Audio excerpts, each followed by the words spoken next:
En elle était la vie, et la vie était la lumière des hommes. La lumière, lui, dans les ténèbres, et les ténèbres ne l'ont point reçue. Cette lumière était la véritable lumière, qui, en venant dans le monde, éclaire tout homme, éclaire tout homme, éclaire tout homme. Cette parole était la véritable lumière, qui, en venant dans le monde, éclaire tout homme. Des signes nationaux, là, nous voyons dans le monde des tremblements de terre en divers lieux, différentes choses qui s'unissent. On rassemble le monde, on rassemble les gens, on rassemble toutes les églises, toutes ces choses. Et pendant qu'il y a toutes ces unions, il y a une autre union qui est en train de se faire. Amen.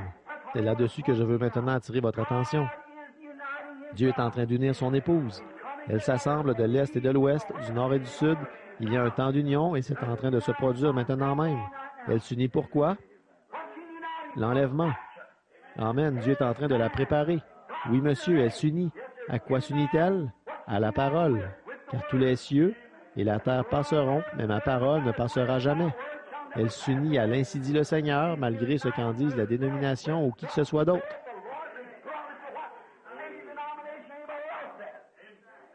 Elle s'unit, elle se prépare. Pourquoi? Elle est l'épouse, c'est vrai, et elle s'unit à son époux, voyez, et l'époux est la parole. Au commencement était la parole, et la parole était avec Dieu, et la parole était Dieu, et la parole a été faite chair, et elle a habité parmi nous. Et l'Église et l'épouse et la parole deviennent tellement un que la parole elle-même accomplit les œuvres de l'époux.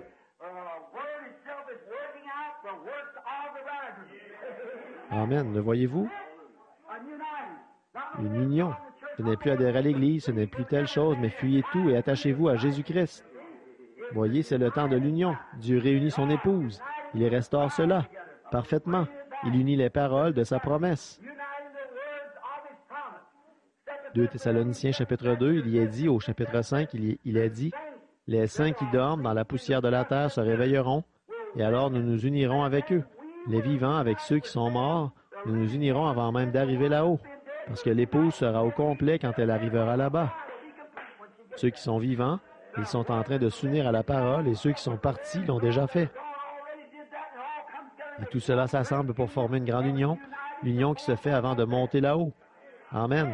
Le communisme doit gagner du terrain, ces autres choses doivent gagner du terrain, et l'Église doit s'unir là-bas, et les nations là-bas pour former le Conseil mondial des Églises. Et l'épouse doit s'unir sous la parole de Dieu.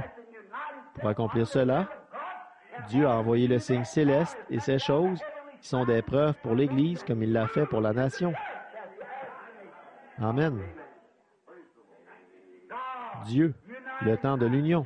Oui, monsieur. Oh là là. Alors souvenez-vous maintenant, il y a une union de la parole qui s'unit de nouveau.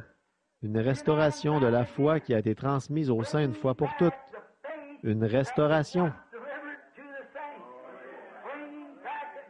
Ce qui ne pouvait se faire qu'en ce jour-ci. Le seul temps où cela pouvait se faire, c'est maintenant. On ne s'y était jamais attaqué nulle part. Elle s'était lancée dans des folies dénominationnelles, mais maintenant, pas question d'adhérer à une folie dénominationnelle, parce que c'est le temps de l'union d'hommes et de femmes de toute race, toute couleur, tout credo. Tout est assujetti à Christ par le baptême du Saint-Esprit et le retour à la parole. Le temps de l'union pour l'Église. Oh là là! L'union de chaque parole qui